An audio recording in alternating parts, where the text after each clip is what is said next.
Thank you, Greg. I just want to go back a little bit.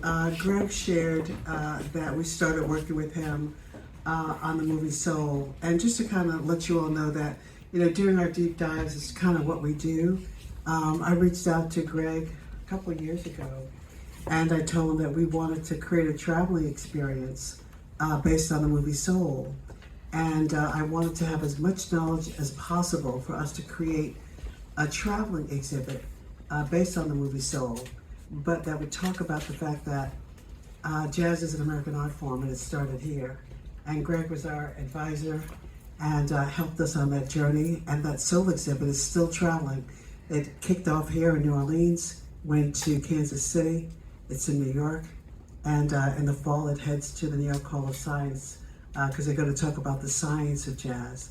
So again, everything we do kind of starts with knowledge so that we get the story right and give people a sense of how we can bring these stories to life. You see them on the screen, but we dimensionalize them and give people access, to these protagonists, these really great characters. So I just want to say that Greg has been an amazing partner to us. And when Charita and I started this journey on Charita's Bayou adventure, the horse, one of the first person we reached out to was Greg.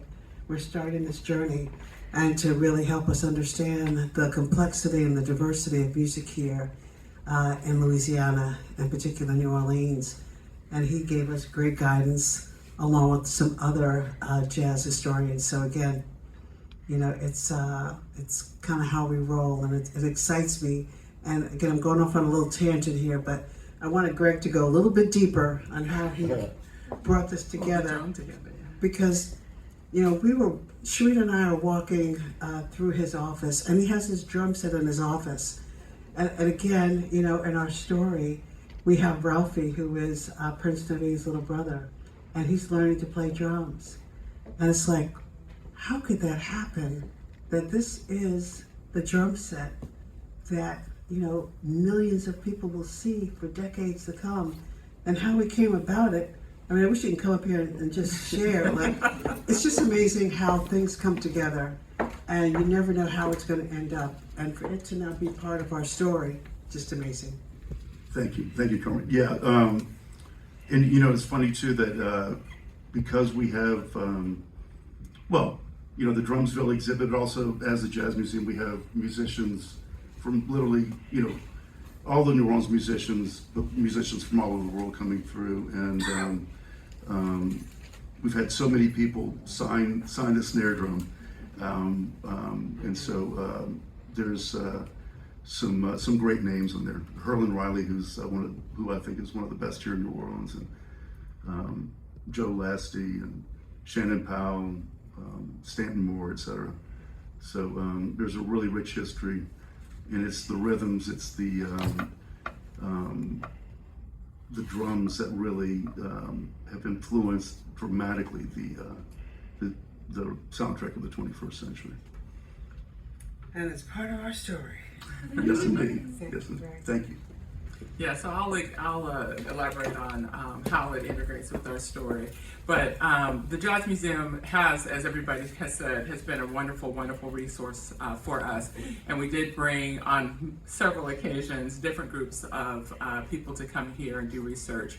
And so in addition to the wonderful exhibits that you'll have an opportunity to experience in a few moments, there's an amazing Louisiana archives that a lot of people don't know, but it's extremely extensive, and it goes back to the origins of the city practically, right? And so they opened up those archives for us, and we spent quite a few hours, I think, going through just so many things. So once again, just really grateful for the partnership and the openness to be able to do that. But one of the things that we wanted to do as we were talking to Greg and looking at various exhibits here at the museum was we wanted to make sure that we were time period accurate.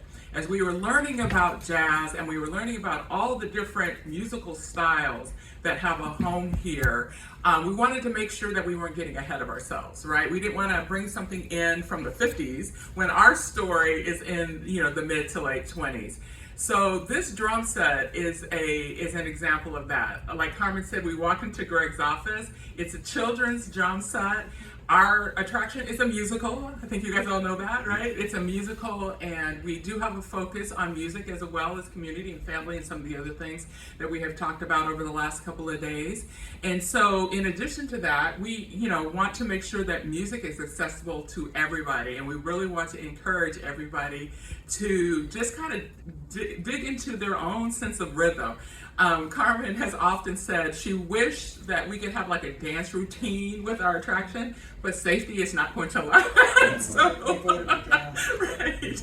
But it's this idea of just really encouraging people, young and children at heart, to just really explore their sense of rhythm and their sense of music and their musicianship and all of that.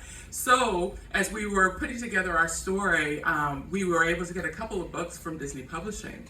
And that's when we realized that Ralphie, Naveen's little brother, plays the drums. Now, I think many of you will probably remember Ralphie from the film.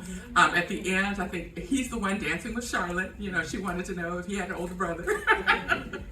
But so we decided, because we wanted to represent, we want children who experience our attraction to see themselves and know that they can, play instruments and pursue their dreams as it involves with music. We wanted to incorporate Ralphie into our attraction. So this drum served as a prototype for us in doing our design.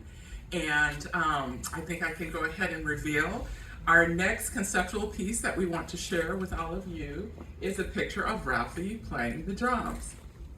So there it is there. One of our Imagineers put this together for us with all the reference that we had.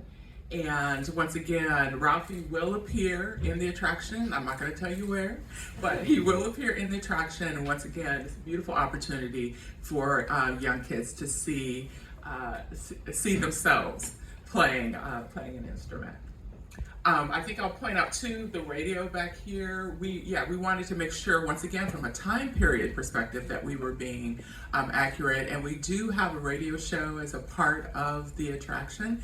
And so we just wanted to make sure, in illustrating it from a prop and set design perspective, that we were period accurate as well. So we really kind of felt like we could kind of hit a gold mine, right? Because a lot of the questions that we had and things that we needed to prove out, we were able to do it by interacting with Greg and his staff, his team, and taking advantage of the exhibits and the archives.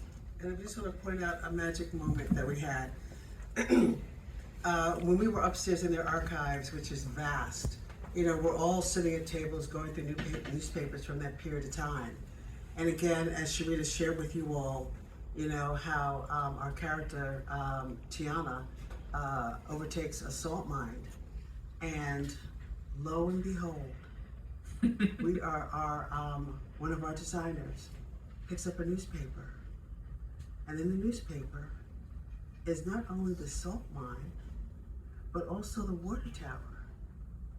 And it's like, oh my goodness.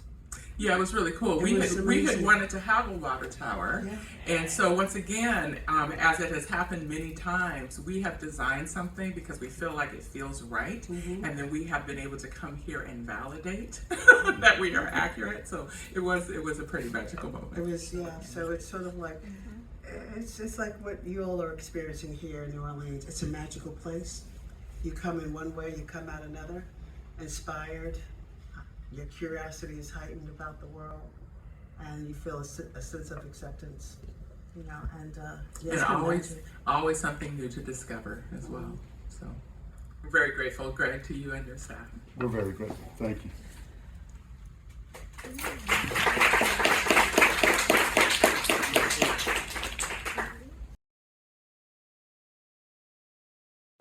you.